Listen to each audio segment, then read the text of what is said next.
The following is a Comfortably Zoned Radio Network production. We are back.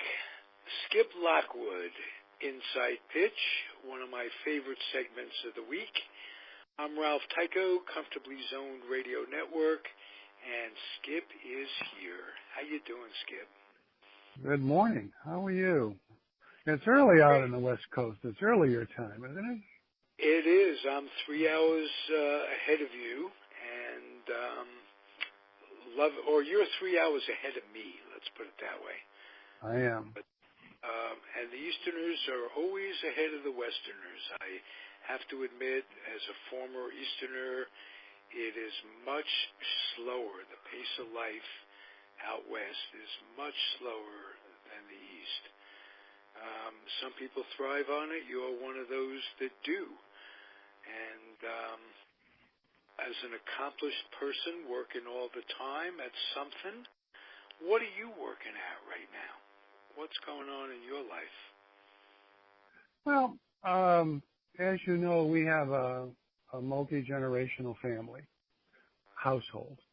And so my son and my grandchildren live with us. And it's a true joy to be able to do something like that, to have enough space and still be young enough, and we're good. Everybody's good together.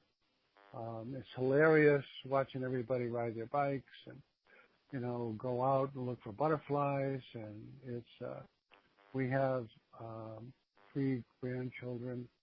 The next door neighbor has 2 kids in the house, and the house across the street has 4. And all the kids are under 6 years old. So it's hilarious to watch them all. Well, for you, it's taking an active part in the development of your grandchild as a baseball player, not just a human being, but as a baseball. And they love it. They absolutely love it. We had a game in the front lawn the other day, and the dog was home plate. So the dog sitting there would a lot of times move. So when the kids rounded third, the dog wasn't there. They have to go find him to try to score. It was just it was funny. My little 6-year-old. Skip, I think we're being joined by Norman Rockwell, the ghost of Norman. He wants to talk to you about a sketch. He's thinking about a Look magazine, a cover. I tell you, we got things going. That's really what I envision in your life. Am I correct? It's a Norman Rockwell type setting. It's so much fun to me. I can take the time. So when one of the kids wants to talk to me about something, we can go and we can talk about it.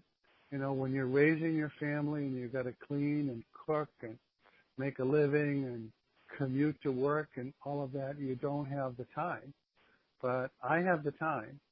So when my 6-year-old is bothered by something or having something go on, I can talk with him. We can spend some time. We can get to the bottom of it. He can tell me all the things that he wants to say about it, and I'll listen. And then we'll go get an ice cream, and it'll all be better. So and it's kids can talk to time. their grandparents a lot easier than they can their own parents sometimes. Am I right? Well, I think I don't know whether it's better. I always felt I never had a grandparent around as much as we are, but I feel like there's a different level. I don't discipline the children the way I should. I get in trouble for not disciplining them, but I say yes to things and try to say if it's not something we can do right now, we make a plan to do it in the future. Baseball is a metaphor. It's a language that you can speak to your children that transcends a lot of other stuff that goes on in their life. When my father was alive, he and I were both involved in Little League. He coached and I played, and then when high school he continued to watch very almost every game, certainly every game, all the practices, and he was there. So baseball gave us a language that we could talk to each other about. That it wasn't always serious, and sometimes it was very silly, but it gave us the words to talk about that had meaning and to both of us. And we were able to communicate, even just about baseball, to help the two of us grow very close. Well, that's how I was with my grandfather, and I miss those days and you're reliving them. I also miss the days of raising my kid when I didn't have that financial stuff like you talked about. I was the stay-at-home dad for his first 5 years, and so I know what you're going through. It's a privilege. Let's put it that way. How many fathers, grandfathers live a whole life and never have that opportunity to be there in ways that aren't just 9 to 5, the intangible things that you needed for at that age by the kids. It's great.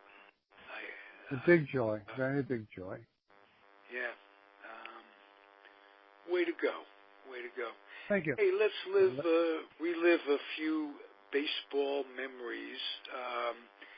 You were a Seattle pilot. Now, to fans out there that only know the Milwaukee Brewers as the Milwaukee Brewers, they started in, I guess it was 1969. Is that the year right. the pilots started?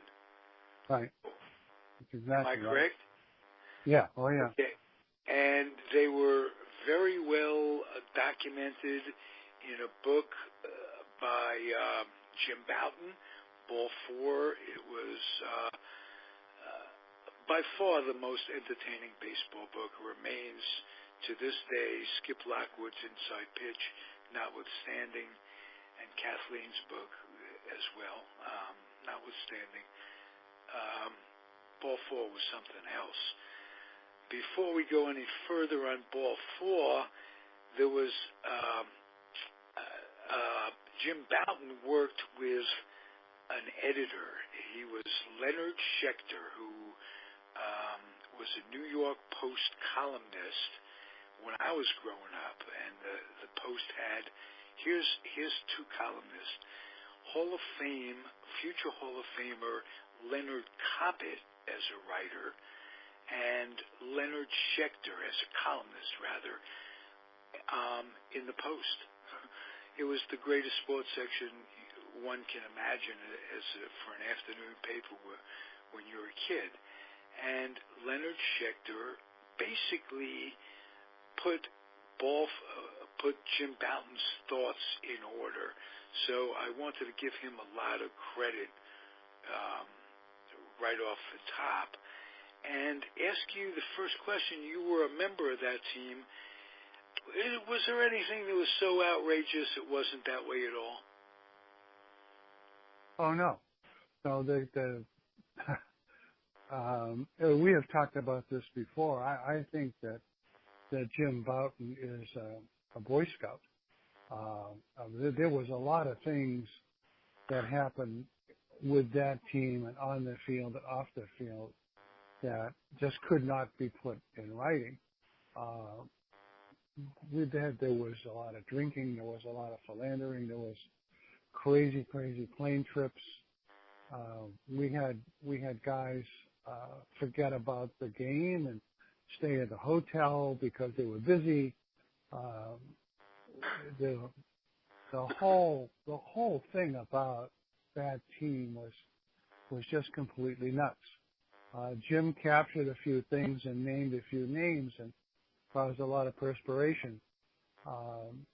But I think if he was to write the more outrageous things, I don't think anybody would have believed him. So it was.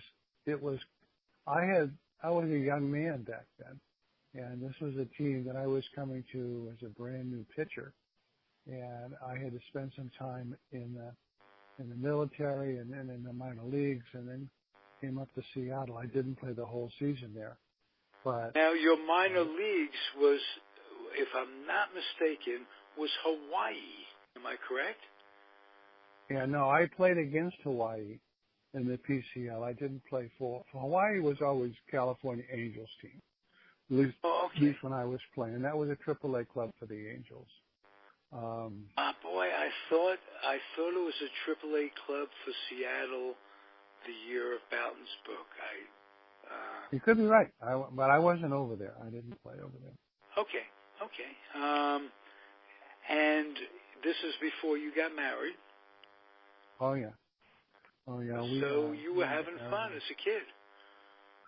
The team was a very interesting team. Individually, we had some extraordinary talent. If you think about it, let me just go through a couple guys and give you, for instance, I roomed with Steve Hoveley. Now, Steve Hoveley was from Ojai, California, which at the time I think was a little farming community. I think it's very Tony now. But I roomed with Steve Hoveley. He was a little Zen Buddhist type of guy. Used to light, if you're on the same page with me, some incense in the room when we were there. He would shave his head in spring training, and like a chia pet doll, he would let it grow out for the rest of the season.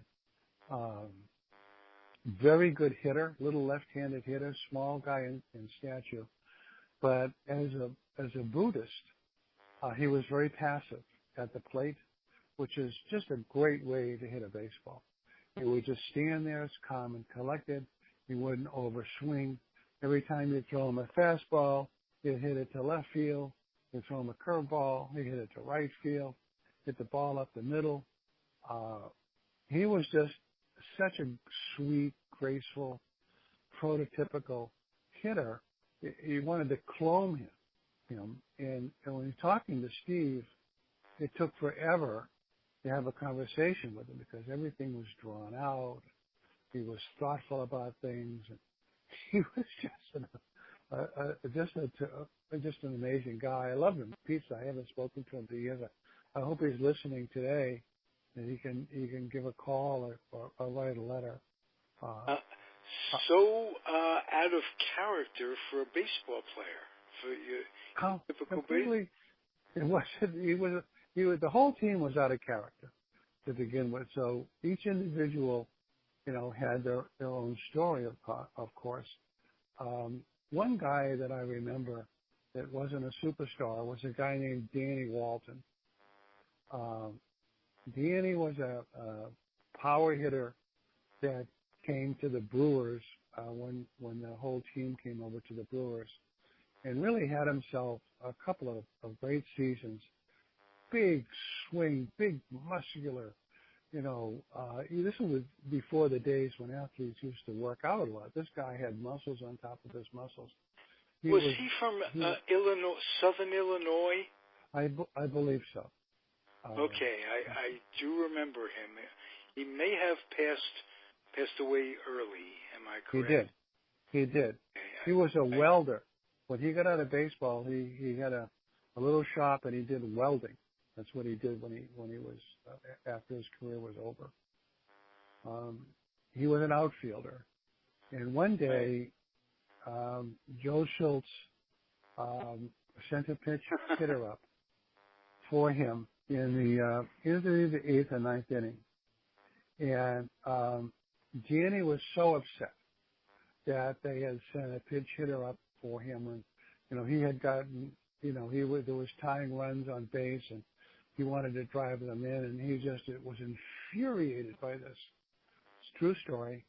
He goes up into the locker room, and with his hands, he turns all the shower heads off. Every one of them. Strong guy.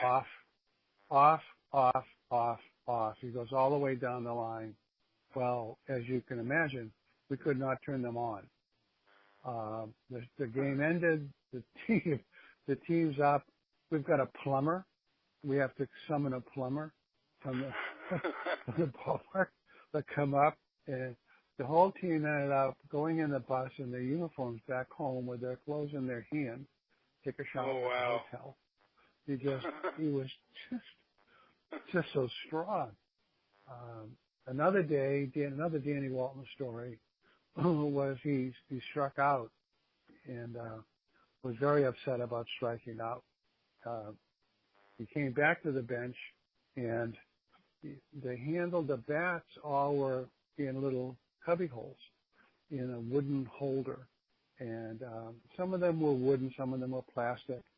Some teams had their own, built into the granite where they had them. This particular one was a reinforced wooden bat holder, but it wasn't down. It was on the side of the wall. And Danny came back from batting and put his bat in there and tore the handle off the bat. Just broke it right in the and then that inflamed his fury even more. So he took all of his bats that were in there and he broke them. He was breaking one bat after another bat after another bat. Nobody's looking at him. Nobody wants to watch this because it's just an incredible feat of strength. So now, dare I say that might have been speed-induced those days? So I'm sitting next to Marty Pat. Was there a greenie involved in any of those actions? I plead the fifth. I don't know. I never took it myself. Okay, Marty but that's Patton, the kind of symptoms that might be evoked. well, it could be. You don't know. You have no idea. But okay. I said to Marty, I'm sitting next to Marty Patton. I said, Marty, Danny's down there breaking all the handles off the bats. He says, I'm not going to stop it. You're going to go down and stop it. I said, what if he breaks all the bats? He said, I think he's going to run out of energy before he breaks all the bats. Yeah, there is that quick come down that they see. Danny Walton, what a story he had. Yeah. How about the manager himself? You mentioned Schultz, and anybody listening that's a baseball fan, it's not Barney Schultz. I can't think of his first name. What? Joe Schultz. Pound the bud, guys, and let's get into the clubhouse. Something like that was his expression. Or let's win the game, pound the bud, whatever it was. Probably a pretty simple baseball man. Am I correct? Minor leaguer most of his life, and he must have been interesting as hell.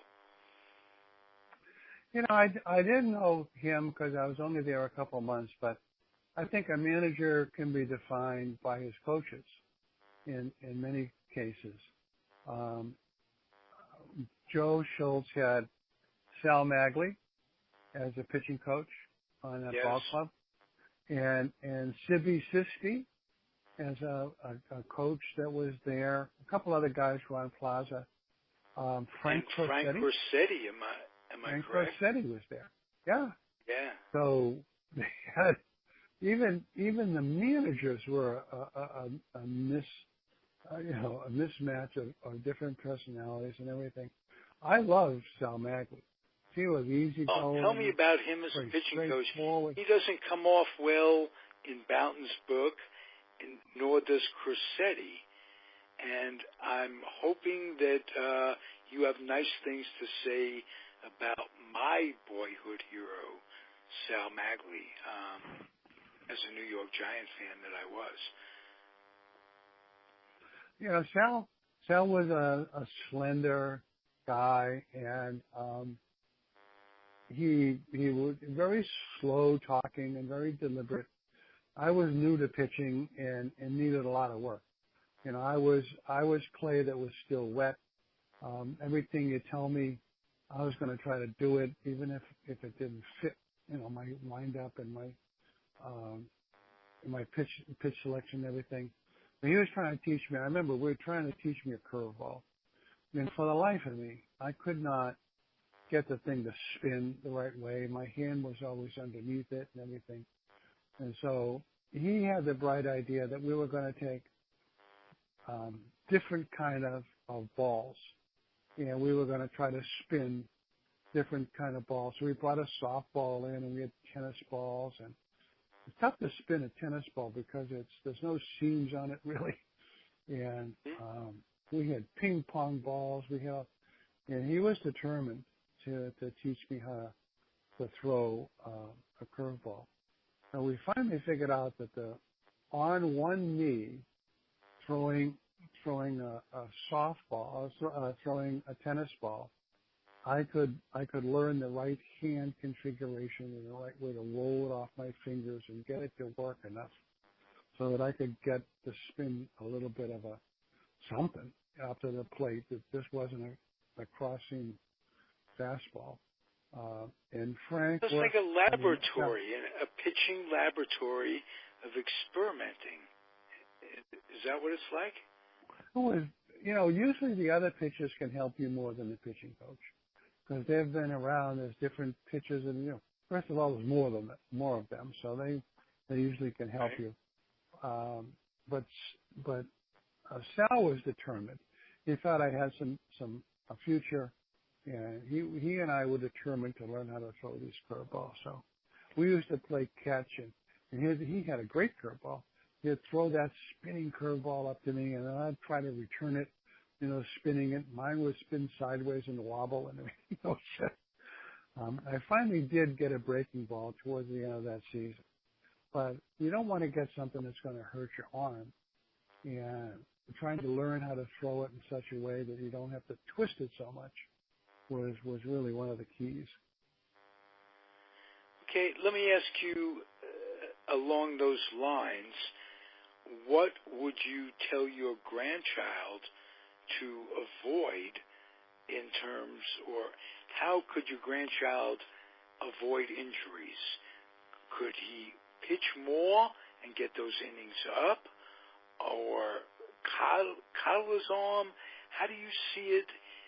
Do you have any answers for the epidemic of pitching injuries that are going on? It's off the subject a little bit. Yeah, well, I was watching the Little League World Series.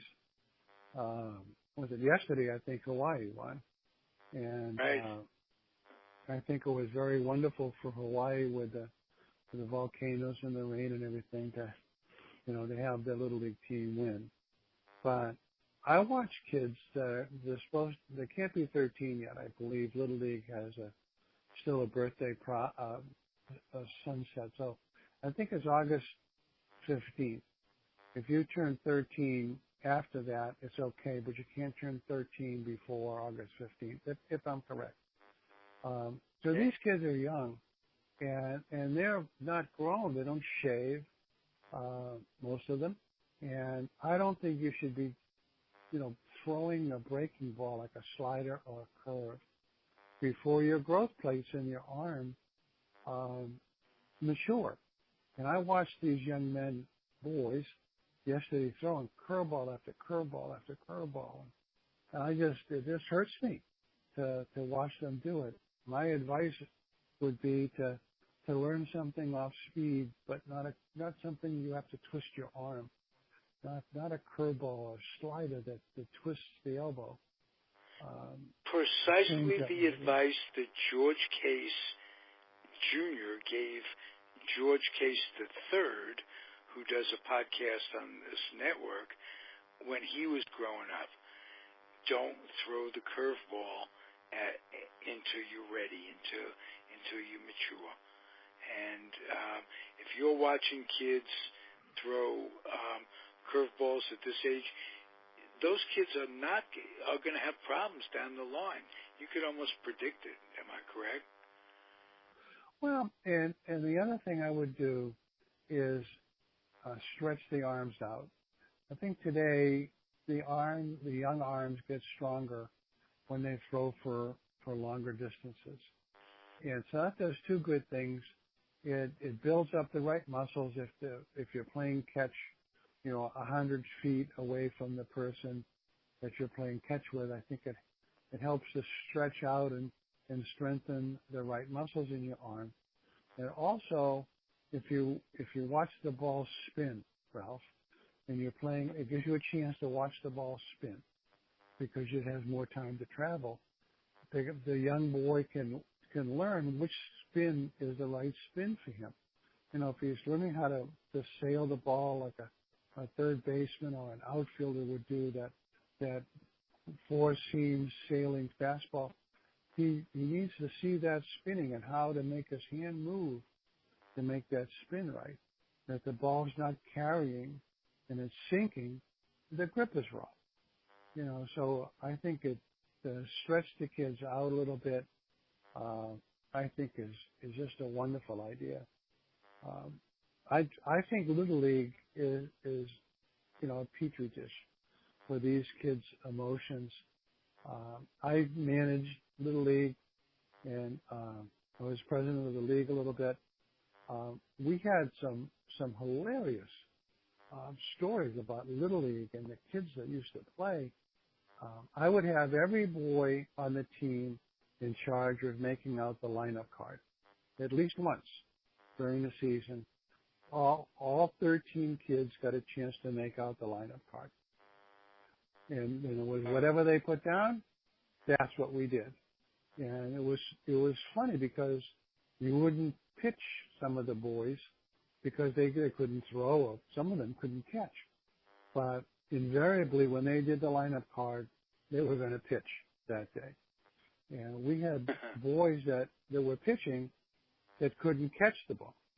So that they'd throw the ball in, the catcher would have to roll it back to the pitcher's mound to them because they sure couldn't catch it. But they chose themselves to pitch. They wanted to pitch. You can pitch. Yeah. Let's go with it. All right. It was great. Each kid had their day in the sun. Absolutely. It's a good way to go through life. Having a day in the sun. And some Hey, days, would you tell me about Tommy Davis, who, when I was a kid growing up in New York, Tommy was a basketball player at Boys High. Now it's called Boys and Girls High. But Boys High in Brooklyn turned out some of the greatest athletes. If I'm not mistaken, he played along with Lenny Wilkins in the same backcourt at Boys High. Went to baseball. Very few. Joe Torre and his brother Frank, the Aspermontes, but very few comparatively kids come out of New York because, like in Boston, the weather and with a pitcher, it probably saves you. But for a position player to come out of New York is very unusual, and just given the lack of good weather to practice in. And Tommy Davis was a hitter. Am I correct? Oh boy, you've got that right. Yeah. We used to love just to watch him take batting practice. He was strong. He was agile. It's not very many times that you have, a guy like that has played so long and played so well on a team, like Seattle. Yeah, you didn't play with him when he was the real Tommy Davis. Before he hurt his ankle, he was inordinately fast and he could go from first to third in an instant, as well as having the power. His career was really cut short, if not in years, in quality of production by that ankle injury.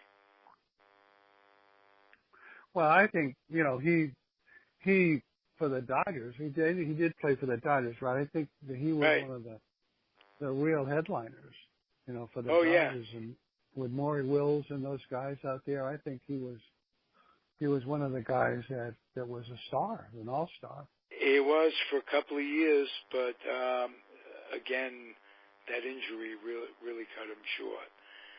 But when had Willie Davis, Tommy Davis, Frank Howard in that lineup, Johnny Roseboro, and the pitching wasn't all that bad. Koufax and Drysdale, and Padres and Osteen, and it goes on and on with that terrific Dodger dynasty.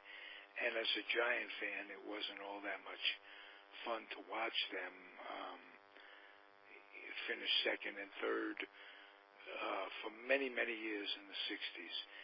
By then I was a Met fan, but always remained a Giant apologist. Giant apologist. Well, I remember the injury. The injury was, I think, a very grotesque injury to his, I believe it was his right foot. Foot or ankle, yeah.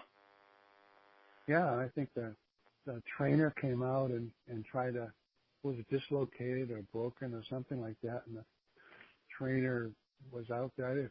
Just help me if I'm wrong here, trying to put it back into place, and the whole thing was just... Might have. It was Tarkington-like in terms of just hard. Was it Tarkington, the guy that broke his ankle? Yeah. I think it was on the football field. The Bobby Valentine-like. Yeah, we've talked about that before. Yeah. As a matter of fact, I got to meet Valentine was not supposed to be playing the day that he played. The outfielder, his name escapes me. I met him in the minors. He's a terrific guy. I feel stupid. We talked rock and roll. Anyway, he was the regular right fielder. He was hurt or sick that day. Valentine comes in and goes up a chain link fence and gets caught. I think the A's were playing the Angels, and if I'm not mistaken, that was televised back in those days. Rarely did we get games. That's a big difference. Am I correct? When you were a kid, how many games did you get to watch a week? I think there might have been a game on Saturday. Right. I was always playing someplace on Saturday, so I never there was no replays or anything. Yeah, but in general, today kids get enough. They see players play a lot, and you get to emulate. You get to that's part of learning. So I think that's an advantage for players. The defense that's going on today in baseball is absolutely incredible. The double play combinations, the outfield, diving catches in the outfield. Just incredible skill in going up and catching the ball over the fence. They call that hops, basketball expression. Baseball players have hops today. You agree that the talent level, if not the technical level, they're not being taught to bunt or hit and run, but the talent level is incredible. I think there's some extraordinary athletes. I do. I think the athletes are more prepared. They're certainly stronger, faster. They bulk up, and I think they have the trainers that help them with, weights and nutrition and stretching and all that stuff. Baseball has become a sport like golf in many ways, where they're real athletes now.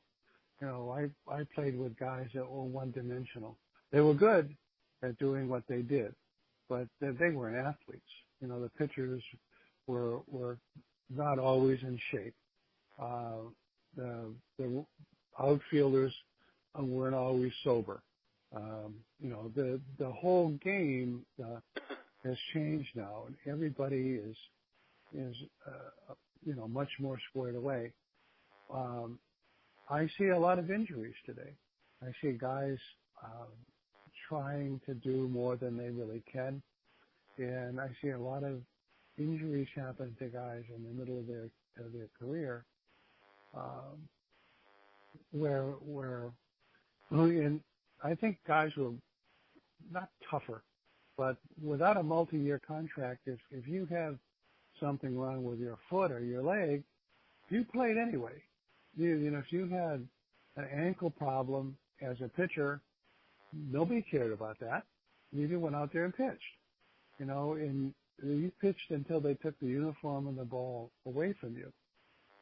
Today, a lot of guys are sidelines with, I think, and this is my suspicion, just a suspicion, that, with a little something here or a little something there, they sit down because you've got to pay them for the next 4 years.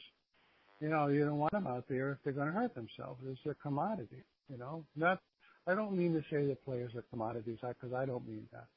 But I think that they're very sensitive to every little thing. It's a long season, a lot of travel, a lot of demands. And especially the pitching staff, I see guys not pitching well the year after they've pitched super. Some guys will have one great year and then another year, you can't tell. You don't know whether you're going to get, a David Price to come back and repeat, a Cy Young award-winning year. Especially trying to pick bullpen from year to year is almost impossible. I don't know whether you agree with this, but now they're putting some of the bullpen guys up front, and they'll start a guy from the bullpen.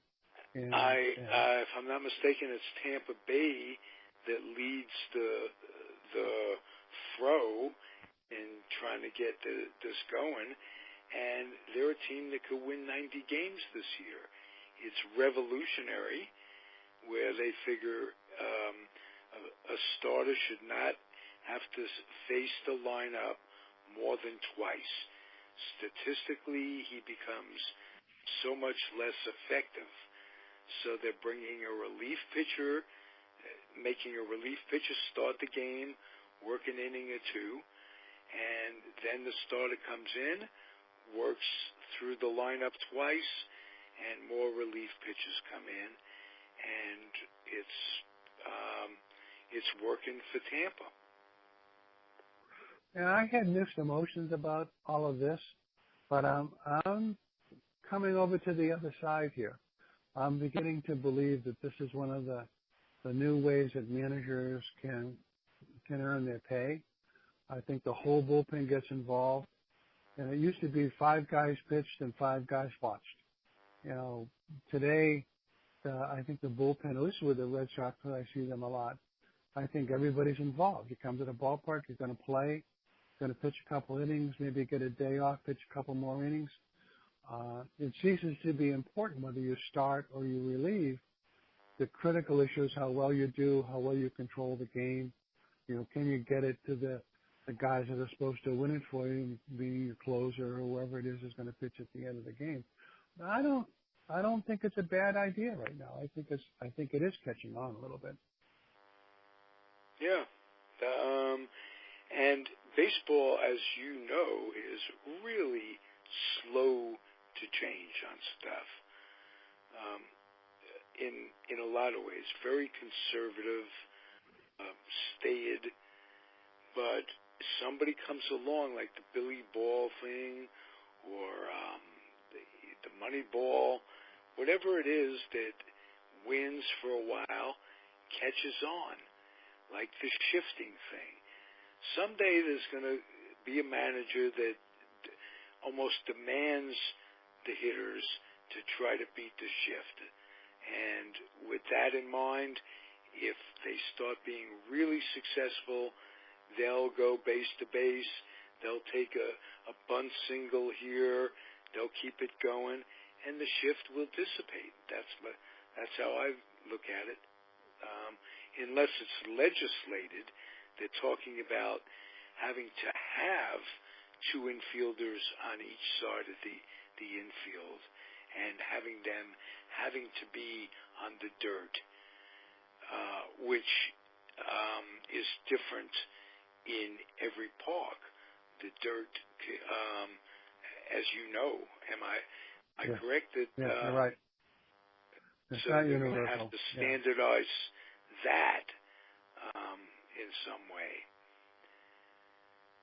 I think the shift is like zone defense in basketball.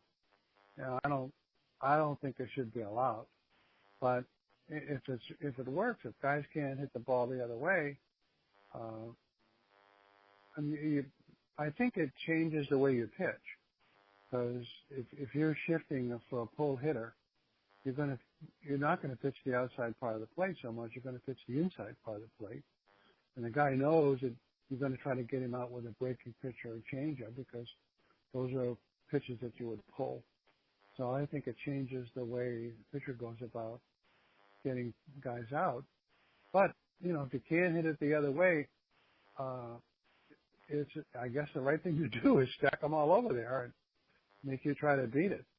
Right. It seems like. Well, you mentioned a few minutes ago that Danny Walton, you said, was upset because he struck out. Do you see players upset because they strike out anymore? No, it's deliberate almost. It's an all or nothing at all type thing where they're going for the downs at every at-bat. And it does take away from the beauty of watching a game where you could have that Maury Wills, Jim Gilliam lineup where you get the Davis boys coming up after that, and Howard, and you create a run where a guy gets on, hits and runs, steals a base. That's changing in baseball. I miss those days. Well, one of the great teachers lives in the Boston area of trying to hit the ball on the ground. His name was Walter Reniak, and Walter was he was a batting coach in the minor leagues and worked with Jerry Remy and worked with a lot of the Red Sox, Wade Boggs, and a lot of these guys to try to hit the ball on the ground, to hit the top half or the middle half of the ball, not to try to pull it, to try to hit it up the middle and hit it on the ground. Jerry Remy, as you know, was a big disciple of Walter's. And, didn't the Doyle brothers have a school along those lines? Right. Danny and his brothers, they still do. I saw Danny a couple of years ago. Looks the same. He looked like he still could be in uniform. Oh, whoa.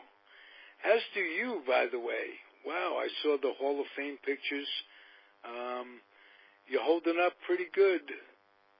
Yeah, there's a little snow on the roof, if you know what I mean. But well, okay. That's all right. There is a roof. All right, my friend. This has been fun as usual. And next week, same time, same bat station? Let me just look. I think I'm okay. Yeah, I think next week, I think the week after I'm going to travel a little bit. I think I'm fine next week. Good. Stay healthy. Regards to Kathy. And keep them spinning. Take care, my friend. Bye. Bye-bye. Thank you for listening, everybody. This is fun for me. The name of the show is Comfortably Zoned, and the name of the segment is Inside Pitch with Skip Lockwood. I'm delighted you're here, Skip. Thank you. Thank you. I'll see you next week. Hello and welcome to Weighted Donuts. I'm Wayne Unger, and we have once again our returning guest, Fangraphs and ESPN, I think still sometimes, Dan Szymborski. Dan, welcome and thank you for coming back. Hi, Wayne. Thanks for having me on again. Always a pleasure. So, I have a question. It gets the subject of war, besides people using it as an end-all stat.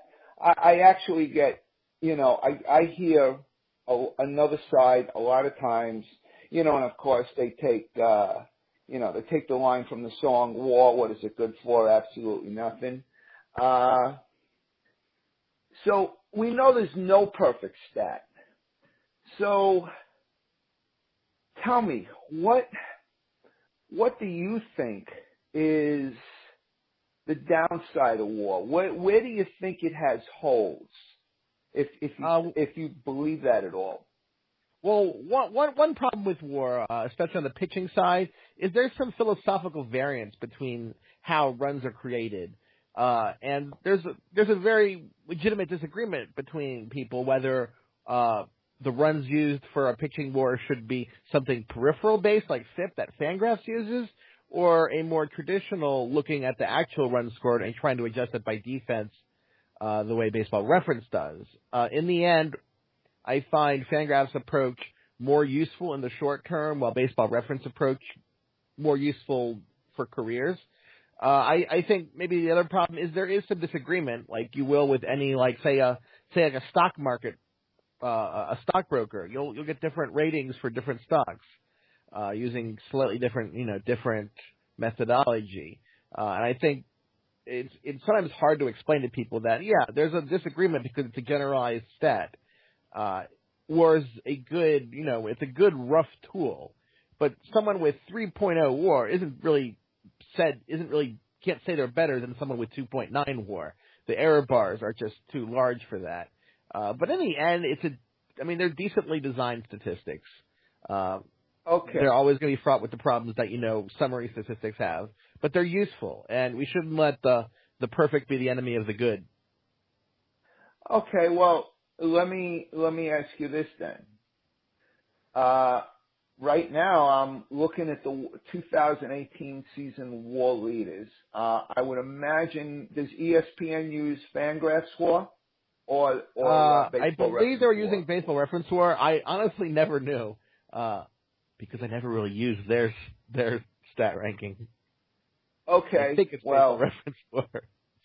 Well, just to give you an idea, all right, Aaron Nola is rated is at the top at 8.9.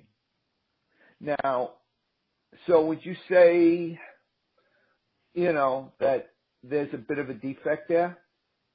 I don't think it's a defense. Aaron Nola is actually a direct example of this kind of philosophical disagreement. Especially with a pitcher whose ERA is half a run better than his FIP. The Baseball Reference version, which if it says 8.9 at ESPN and that's the one they're using, that one doesn't look at his FIP. That looks at his actual ERA. While the FIP treats him more as a pitcher with a 2.66 ERA instead of a pitcher with an ERA around 2. And that's the primary difference there. And most pitchers it's going to be closer to, but sometimes you are going to have based on a specific philosophical thing, also sometimes depends on defensive numbers for batters, you are going to see sizable difference in that case. Generally speaking, if you see two large differences like that, the best thing to do is just look somewhere in the middle, because both approaches have their advantages and downfalls. So if you see Nola with one site saying a WAR of 5 and one with a 9, just consider him about a 7, and that's still a terrific picture. Okay, here's another argument I get. Right now, WAR, whoever WAR they're using has J.D. Martinez at number 11, and he's a 5.9, and the next highest, the next one up is 6.4. So, or even going a little further up the ladder. There's... So, all right. So, even using J.D. Martinez and Aaron Nola, do you think Aaron Nola is 4 wins better than J.D. Martinez? That's always tricky. He could very well be, simply because Martinez doesn't really have any defensive value adding to the equation. You look at another player, there's other players that are closer, like Jose Ramirez. But I think also you're seeing some of the way that Baseball Reference uses defense. I have to actually look up what the Baseball Info Solutions number is because they use that number for defense and not the ultimate zone rating that Mickey Lichtman does, which I will look up while we're talking to get what that is, because there's also likely a large defensive boost in there. That's usually the big thing. I'm not certain. I'm just looking this up as we talk, but we can continue. Okay. So now I'm just curious, you yourself, I mean, are you always in search of perfecting WAR, so to speak? Zips has its own WAR, which tends to be somewhere in the middle. For instance, for pitchers, it will use regressed data instead of the pure FIP data. So pitchers over longer careers that have a history of outperforming their peripherals, Zips is more likely to believe them.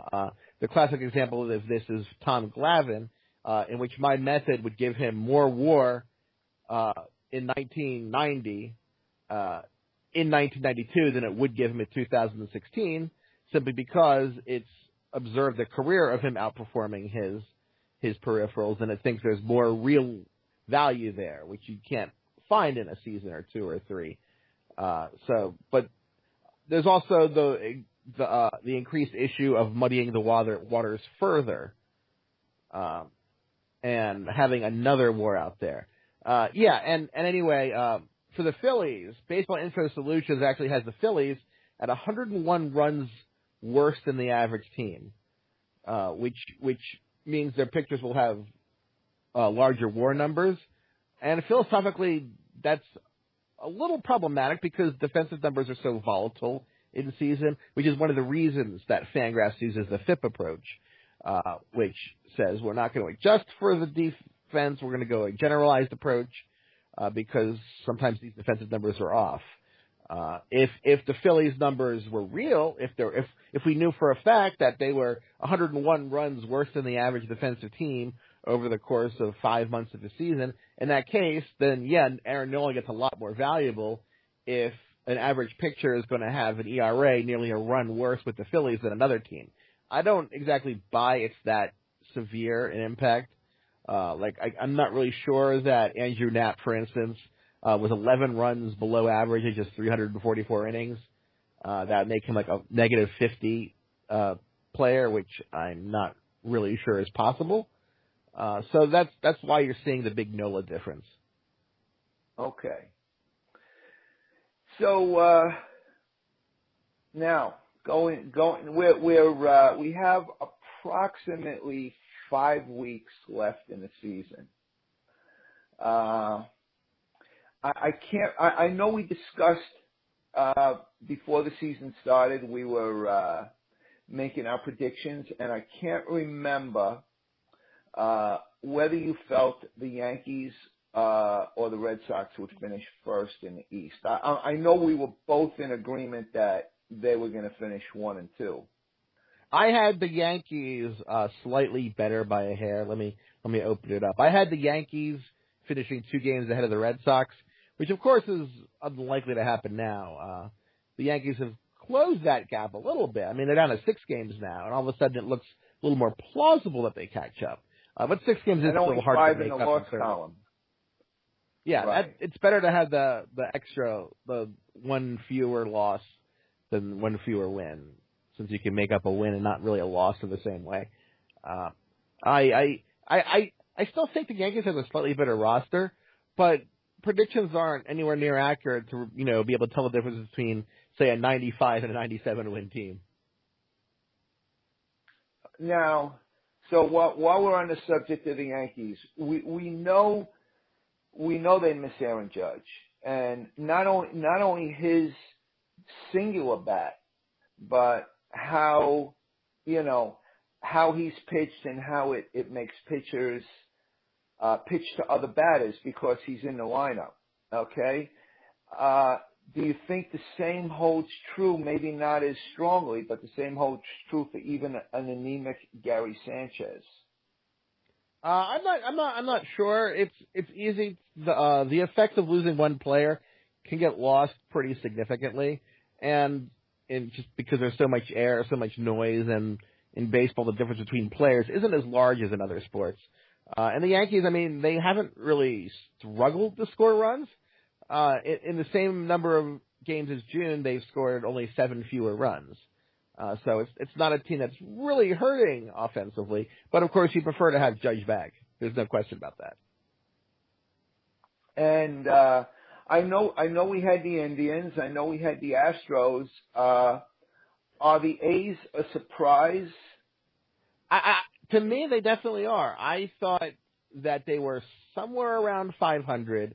I didn't think they had the depth to do it, but when you look at what they've cobbled together, it's impressive. I think Bob Melvin will likely win a Manager of the Year award because they've gotten good performances out of Trevor Cahill, Edwin Jackson, and Brett Anderson. I mean, Edwin Jackson has an ERA under 3 with in 11 starts for the A's. It's just ridiculous because it looked like Edwin Jackson was essentially done last year and wasn't even getting like offers over the winter. I mean, he was released in June by the Nationals. Now, Cahill, I'm honestly not like totally surprised. Yeah, he's had some success recently. He did have success last year going, but there's also been injury problems of consistency. But he actually, I mean, he's striking out guys. He's doing what he needs to do. He's not allowing home runs, which was always a key portion of it. And when he doesn't, like last year in Kansas City, he runs into trouble very quickly. Right, but having. So do you think there was a little bit of luck also in having Cahill, Anderson, and Jackson all pitch well? There was no doubt a lot of luck involved, but simply put, any team that wins, say, 95 games is going to have a lot more luck go their way than the other way. That's just the way it works. That's why you see projections before the season. You see standings; they have kind of a tight range between the worst and the best. Simply because you're projecting every team with average luck overall in the average scenario. But there's a lot. You look at a 98 win team, and a lot of more 98 win teams are lucky 96 win teams rather than unfortunate 100 win teams. On the other end of the spectrum, records notwithstanding, who sucks more? The Orioles or the Mets? Oh, well, the Orioles definitely suck worse than the Mets. The Mets, as lousy teams go, they do have things going for them. I mean, not a lot, but the offense has been good at times. They have when you have Jacob deGrom at the top of your rotation, you can't complain too much. The Orioles have Dylan Bundy missing his fastball at the top of the rotation. I would definitely trade the Orioles roster for the Mets in a second. I wouldn't trade the Orioles philosophy for the Mets in a second. And I don't think I'd trade the owner for the Mets in a second. And you're not crazy about the Orioles owner, are you? Oh, no, I'm not. I'm not crazy about the whole Angelos regime at all. Yeah. In other words, I mean, I know if you go like piece by piece, I know on paper the Mets have a better roster, they have a better pitching staff, but, the overall body of work, and just the ways, for a team, I think for a team even with the injury, even with Cespedes being out, losing Syndergaard for, a considerable time. I think the overall, when you look at payroll, and personnel, and you look at the Orioles and you look at the Mets, I kind of think it's still kind of close. Even if there is a 21 win difference. That's why I'm looking. I don't even. I don't even think the Royals suck worse than them, or, in Miami, we expected them to be just about where they are.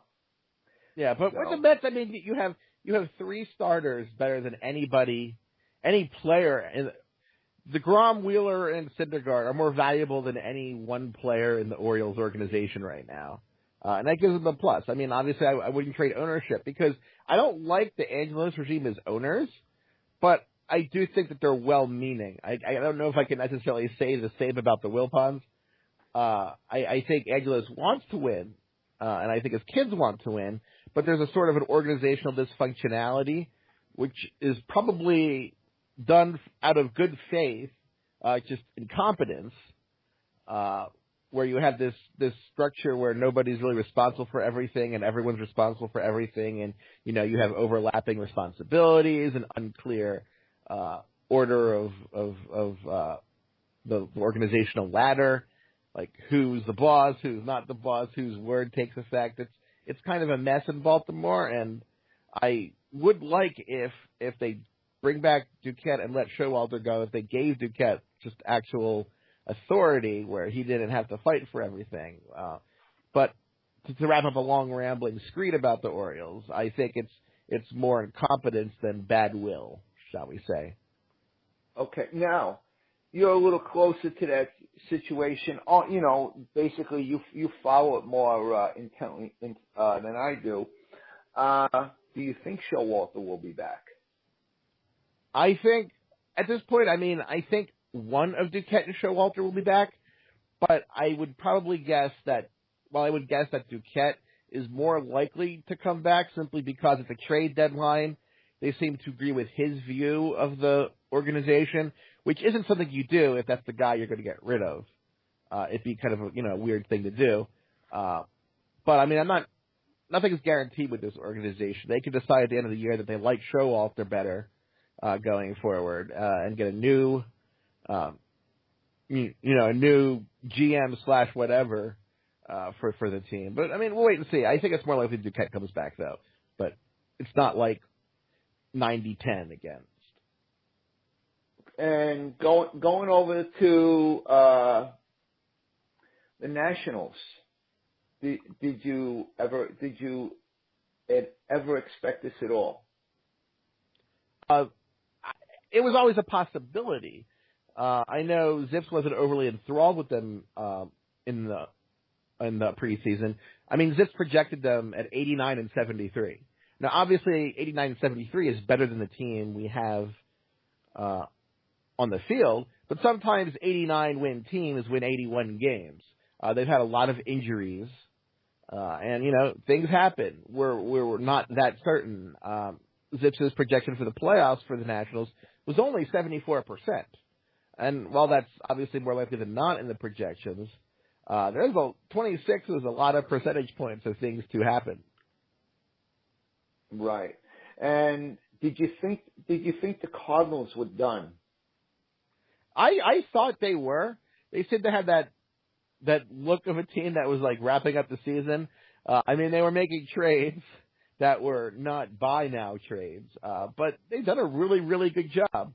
And I think it serves as a reminder that we did expect them to be a pretty good team coming into the season.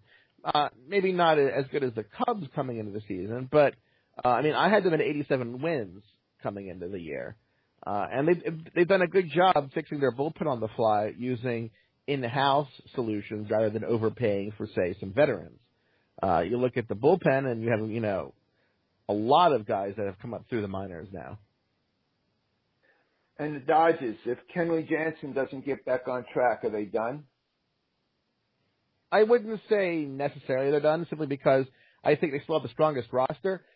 Even if, say Kenley Jansen decided right now he was going to become a monk in Tibet, and off he goes, and that's the last we see of Kenley, I think the Dodgers still have the strongest roster of any NLS team. And they're only 2.5 games back. Obviously, they haven't played up to their potential this year, but that doesn't mean that the potential doesn't still exist. You say, hey, the Dodgers without Jansen have some flaws, but the Rockies and Diamondbacks have some pretty serious flaws also.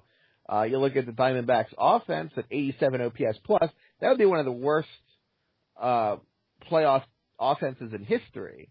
You look at the Rockies, and they have holes at first base, at left field. Their solution for Chris Inetta's struggling at catcher was to use a lot of Tony Walters.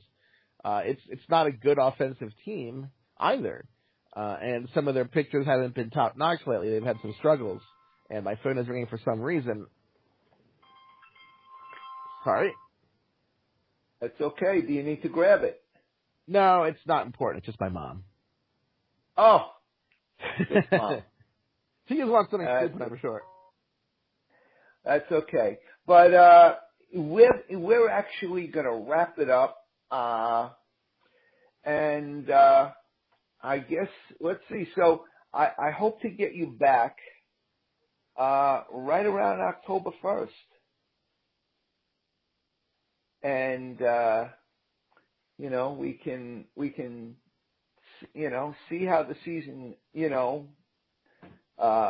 finished up. We can discuss postseason matchups and we can do a little geological analyzation.